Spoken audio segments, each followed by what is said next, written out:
Welcome to Andhra Prabha Nageswari.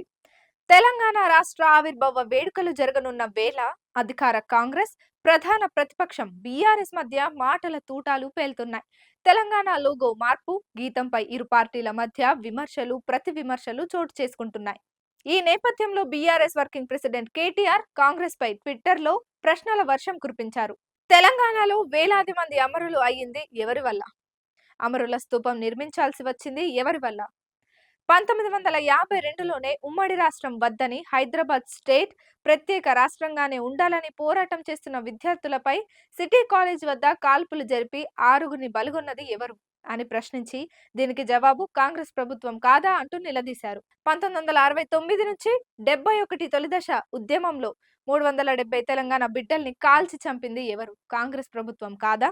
1971 Lok Sabha ఎన్నికల్లో 11 నుంచి 14 సీట్లలో తెలంగాణ ప్రజాసమితి పార్టీని గెలిపిస్తే ఆ పార్టీని మాయం చేసింది ఎవరు? కాంగ్రెస్ ప్రభుత్వం కాదా అని విమర్శించారు. దేశంలో ఎక్కడా లేని విధంగా ప్రజాస్వామికంగా తమ ఆకాంక్షను వ్యక్తం చేస్తే తెలంగాణను తుంగలో తొక్కింది ఎవరు? కాంగ్రెస్ ప్రభుత్వం కాదా? 2004లో మాట ఇచ్చి 10 ఏళ్లు తాత్సరం చేసి వందలాది తెలంగాణ బిడ్డలు ఆత్మ బలిదానం చేసుకునే దుస్థితికి కారణమెవరు? కాంగ్రెస్ ప్రభుత్వం కాదా? రేవంత్ రెడ్డి స్వయంగా చెప్పినట్టు వేలాది తెలంగాణ బిడ్డలను చంపిన బలిదేవత ఎవరు? సోనియా గాంధీ కాదా? ఈ మాట అప్పుడు రేవంత్ రెడ్డి నోటి నుంచి వచ్చిన ఆనిముత్యం కాదా అని కేటీఆర్ ప్రశ్నల వర్షం కురిపించారు.